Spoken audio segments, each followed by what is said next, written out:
যারা এখন এই বিদ্যুৎ কেন্দ্র নিয়ে কথা বলবে, আমার মনে হয় তাদের বাড়ির বিদ্যুৎগুলি বন্ধ করে দেওয়া উচিত, তারা জেনারেটর চালিয়ে চলুক, সেটাই বোধহয় ভালো। তাহলে তারা বুঝবে যে বিদ্যুতের প্রয়োজন আছে কি না, নাকি ওই গরিব মানুষের ঘরে বিদ্যুৎ গেছে সেটা তাদের পছন্দ না।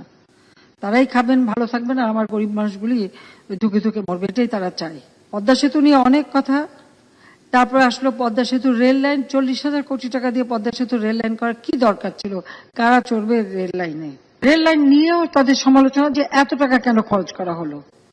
কিন্তু এই একটা সেতু নির্মাণ হবার পর দক্ষিণ অঞ্চলের আমাদের যে জেলাগুলি, অঞ্চলগুলি আছে, সেখানে অর্থনীতিতে যে গতিশীলতা আসবে, তার এই মানুষগুলির চলাচল, পণ্য পরিবহন থেকে শুরু করে সর্বক্ষেত্রে, সেটা তারা একবার ভেবে দেখছেন না।